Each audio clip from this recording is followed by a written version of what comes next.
आपका नाम? मेरा नाम शशिकांत है।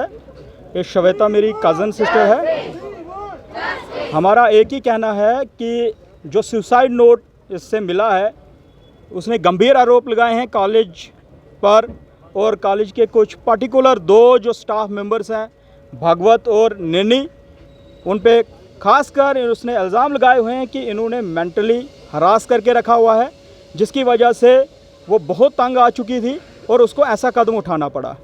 हमने कंप्लेंट लिखवा दी है पूरी डिटेल में। हमारा एक ही मुद्दा है अभी कि उनको जल्द से जल्द यहाँ पे अरेस्ट किया जाए। हमें पूरे डॉक्यूमेंट्स एफआईआर की कॉपी हमें मिले, उनकी अरेस्ट हो, उसके बाद ही हम यहाँ से डेड बॉडी लेके जाएंगे। तब तक हम यहाँ से कहीं हिलने वाले नहीं है। दूसरा कि ऐसी कार्रवाई हो कि जो दोबारा सबक मिले कि जितने भी हमारे ये बच्चे यहाँ पे हैं, डिफरेंट कॉलेजेस से, डिफरेंट स्टेट से, डिफरेंट जगहों से आए हुए हैं, डिफरेंट ख़ानदानों से हैं, डिफरेंट फैमिलीज से हैं, कोई अमीर भी होगा, कोई गरीब भी होगा बेचारा। तो बच्चों को ये जो मेंटल टॉर्चर है, हमारे यहाँ इंडिया में बहुत सारी चीज़ें बोली जा रही हैं कि मेंटल टॉर्चर के लिए हम ये कर रहे हैं, वो कर रहे हैं, लेकिन प्राइवेट कॉलेजेस के ऊपर कोई भी शिकंजा नहीं कस रहा है। आप आए दिन देख रहे हो कितने सारे जम्मू कश्मीर के बच्चों के साथ ऐसा हो रहा है। हम कभी सुनते हैं पंजाब में ऐसा हुआ, कभी दिल्ली में ऐसा हुआ, कभी हरियाणा में ऐसा हुआ। हर बार हम ये जो केसें हैं ये सुनते रहते हैं। असल में कानूनी कार्रवाई कोई नहीं होती। 5 दिन एफआईआर लगेगी, सारा कुछ होगा, उसके बाद फिर से वो जस्टिस कहीं नहीं मिलता है। सेम केस हमारे साथ एक पहले 2 साल पहले हुआ है इंजीनियरिंग कॉलेज चंडीगढ़ में। हमारा एक मेरा कज़न, उसकी भी सेम हालात में डेथ हुई थी। आज तक हमें उसका इंसाफ नहीं मिला। सर, बात सुनने में आई कि आपकी और राहुल जी जो है स्पेसिफिक कॉलेज, उनके बीच में आपकी कुछ बातचीत भी, उसको लेकर के क्या निर्णय निकलेगा? कॉलेज के साथ मेरी बात नहीं हुई है, तो आपकी हुई थी। कॉलेज वाले तो बोल रहे हैं कि हमने उनको जी वो निकाल दिया है, लेकिन निकाला क्या है, हमारे पास कोई ऐसा प्रूफ तो है नहीं कि उनको निकाला गया है। हालांकि अभी भी वो हमारे कुछ बंधु के साथ कांटेक्ट में हैं। वो कैसे कांटेक्ट में हैं? उनको अरेस्ट होना चाहिए कि वो खुलेआम घूमने चाहिए। उसके बाद कानूनी कार्रवाई हो, एक ट्रांसपेरेंट इंक्वायरी हो।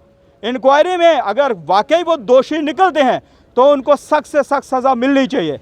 हाँ, अगर वो दोषी नहीं है फेयर तरीके से इंक्वायरी होती है, दोषी नहीं है तो हमें कोई वो उनके साथ वो नहीं है। लेकिन अगर वाकई फेयर इंक्वायरी होती है और उसमें वो मुलव्वस हैं, उनकी वजह से हमारी बेटी ने अगर जान दी है, तो उसको सख्त से सख्त सज़ा मिलनी चाहिए, ताकि दोबारा कोई ऐसा टॉर्चर करने से पहले 1000 बार सोचे। एक मिसाल बननी चाहिए इंडिया के अंदर, लेकिन ऐसा होता नहीं है। आरोप है कि जो फीस और दूसरी जो एग्जाम को लेकर जो मानदेय होता है उसको लेकर भी परेशान किया जाता है। इसको लेकर आपके असल में वही होता है कि फीस को लेके ही सारा मसला होता है। पैसे पे जो है वो इनको क्या किया जाता है, तंग किया जाता है।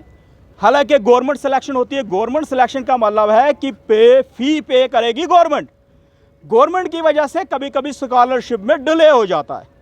जब डिले हो गया तो कॉलेज क्या करता है, कॉलेज करता है बच्चों को टॉर्चर। पैसे दे दो, फीस आई, वो बच्चों के पेरेंट्स से भी फीस ऐंठते हैं, वहाँ से स्कॉलरशिप भी आती है, उसको भी ऐंठते हैं। तो जब तक पैसा मिला तब तक कोई शॉर्टेज नहीं।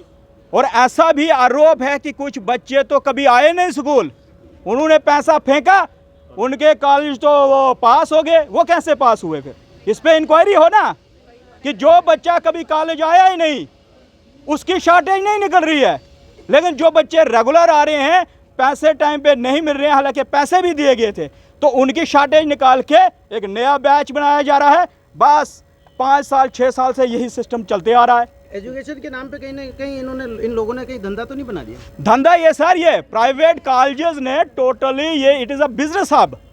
ये बिजनेस हब बन चुका है। इनको बच्चों के एजुकेशन से कोई लेना देना नहीं है, इनको लेना देना है पैसे से।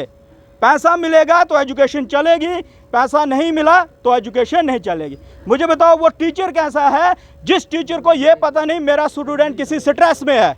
स्टूडेंट गुरु हम उसको बोलते हैं ना। हम इतने दूर से बच्चों को यहाँ भेजते हैं, किसके सारे? इन शिक्षकों के भरोसे, टीचरों के भरोसे कि हमारे बच्चे कहीं गुरु के पास से कुछ सीख के आएंगे। हमारे बच्चे जब टीचर को ये पता नहीं है, टीचर उनकी समस्याओं को देखने की जगह पे वो उनकी समस्या बढ़ाना शुरू करे, टॉर्चर करे, तो उसमें क्या बोलेंगे।